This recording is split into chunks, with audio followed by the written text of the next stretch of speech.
मोदी ने देश को बर्बाद कर दिया है।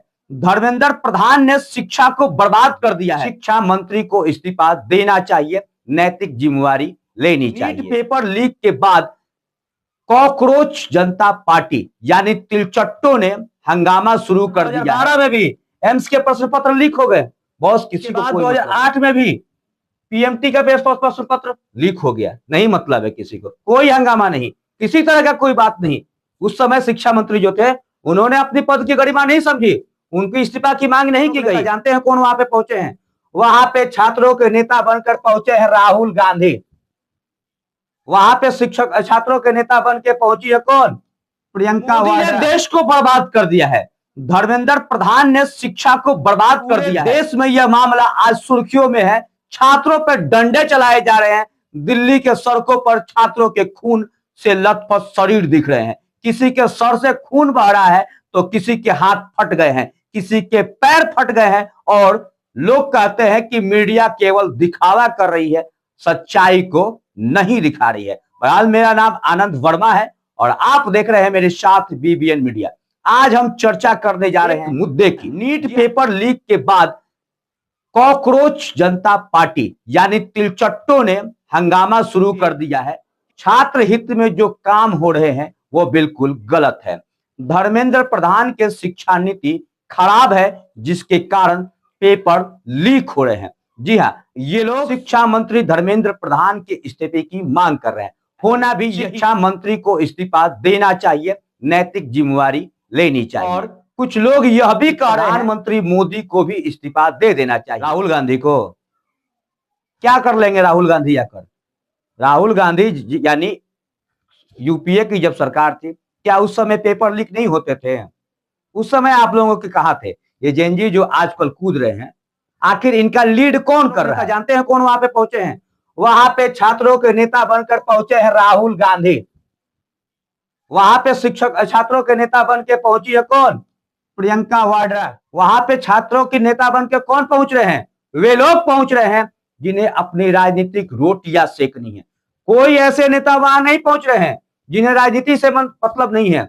कुछ लोग, एक ऐसे नेता है जो खुद को अपने एक स्पेशल लोगों के प्रतिनिधित्व की बात करते हैं और आज वो संसद भवन में बैठ गए हैं धरने पर, कह रहे हैं जब तक धर्मेंद्र प्रधान की इस्तीफा नहीं होगी तब तक वो धरने से नहीं उठेंगे।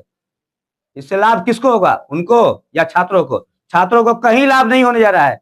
ये लोग आने वाले चुनाव को लेकर छात्रों के आंदोलन को हाईजैक कर लिए हैं और छात्रों के आंदोलन का हाईजैक का मतलब है कि आपकी बातों को कहीं नहीं सुना जाएगा। अब समझ जाइए, यूपीए की सरकार में यानी 10 सालों का, ये जो 2004 से 2012 का डेटा आपको हम दिखा रहे हैं, उस समय ये नेता जो थे ये कुछ नहीं बता रहे थे, कुछ नहीं बोल रहे थे। 2004 में सीबीएसई द्वारा आयोजित AIRMT का जो एग्जामिनेशन हुआ था उसका प्रश्न पत्र लीक हो गया था, मगर ये लोग चुप थे क्योंकि सरकार इनकी थी।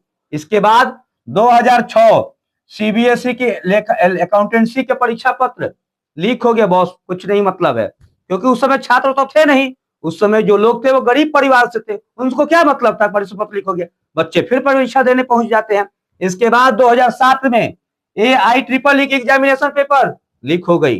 कोई मतलब नहीं बॉस, क्या मतलब है इससे? पेपर लीक हो रहे होने दीजिए। 2008 में भी पीएमटी का प्रश्न पत्र लीक हो गया। नहीं मतलब है किसी को, कोई हंगामा नहीं, किसी तरह का कोई बात नहीं।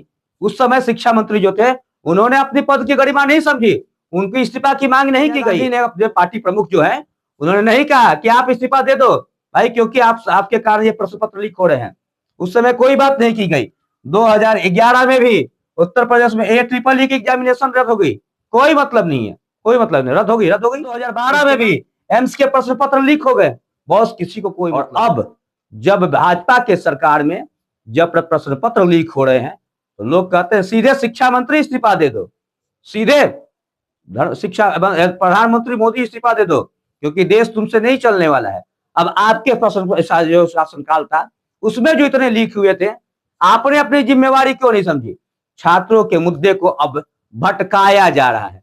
छात्रों की जो भूमिका थी उसको अब हाईजैक करके अपने चुनावी मुद्दे को बनाया जा रहा है, ताकि आने वाले चुनाव में जो है दूसरी पार्टी यानी यूपीए को मदद मिल जाए। आज बिहार के पटना में भी छात्र संघ के आंदोलन के दौरान पुलिस पर डंडे चला दिए गए, पत्रकारों को पीटा गया। अरे बॉस, वहां पे जो है चुनाव होने वाले हैं बांकीपुर में। लोग सोच रहे हैं किसी बहाने हम चुनाव का हमें लाभ मिल जाए, भाजपा वहां से चुनाव हार जाए। अब चुनाव कौन जीते कोई हारे उससे मतलब नहीं है, लेकिन छात्रों का मिसयूज नहीं करना चाहिए।